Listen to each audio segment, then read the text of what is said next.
Je suis venu voir une amie, au-delà d'être ministre de sport, de culture et sport. Après ce qui s'est passé dernièrement, le regroupement de ministères, et c'est elle qui est à la tête aujourd'hui du sport et de la culture.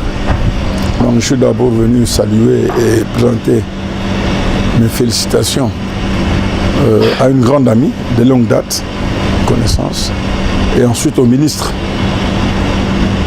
Au ministre, nous avons saisi cette opportunité pour faire un tour d'horizon complet de la situation qui prévaut au sein, sur le plan relationnel, entre la fédération et le ministère des Sports. Et ensuite, en fonction de cela, projeter les rencontres, les différentes échéances en cours, notamment au niveau de l'équipe nationale A, les U23, l'équipe nationale A féminine, ensuite les compétitions interclubs avec V-Club et Mazembe. Donc nous avons essayé de balayer tous les problèmes autour de ces matchs pour dégager une vision commune et dégager des actions urgentes à mener, puissions surmonter ces défis à la grande satisfaction du peuple congolais. Voilà. Je voudrais que les choses soient claires. Vous parlez de déchets parce qu'il y a eu problème. Voilà. Je n'ai pas, vous connaissez moi, je n'ai pas ma langue dans la poche. Je l'ai dit au ministre, effectivement, ça fait presque une année où je n'ai plus mis pied au cabinet du ministre. Maintenant qu'il y a eu changement, j'ai mis pied au cabinet du ministre. Pour des raisons que vous connaissez. J'estime que le respect doit être mutuel. Et quand il y a un respect mutuel entre les partis, en tant que président de la fédération, je suis partant. Quand il n'y a pas de respect mutuel entre les partis, je me cabre aussi. Et je ne me fais pas prier pour ce genre de comportement. J'ai une fédération qui est assez grande que je gère, qui mérite du respect. Autant que nous respectons le cabinet du ministre, ma fédération mérite du respect aussi de la part du cabinet du ministre. Ça, c'est clair dans ma tête. Nous devons nous préparer. La préparation a déjà démarré.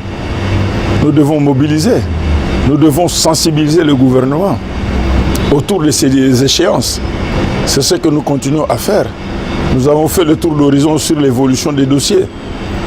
Vous savez que chaque jour, chaque fois que les clubs ou les équipes nationales jouent, il y a toujours des dossiers dans le pipeline.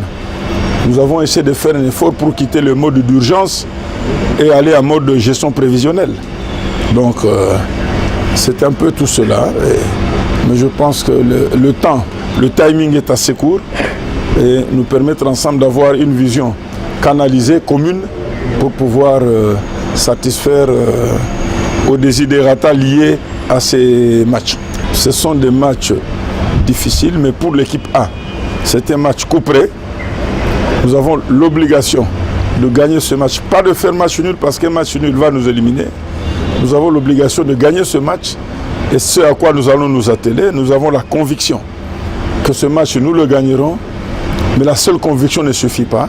Il faut que les moyens suivent et il faudrait que le public soit là pour accompagner les équipes nationales, pour accompagner les A, les joueurs de A et même les U23.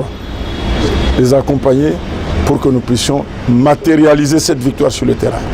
Si Mbokani a accepté de revenir, c'est que quelque part il y a eu un dialogue entre lui et le président de la fédération que je suis, entre lui et certains responsables aussi des clubs qui ont une certaine influence sur lui. Donc je vous confirme qu'il y a eu des pourparlers entre lui et nous.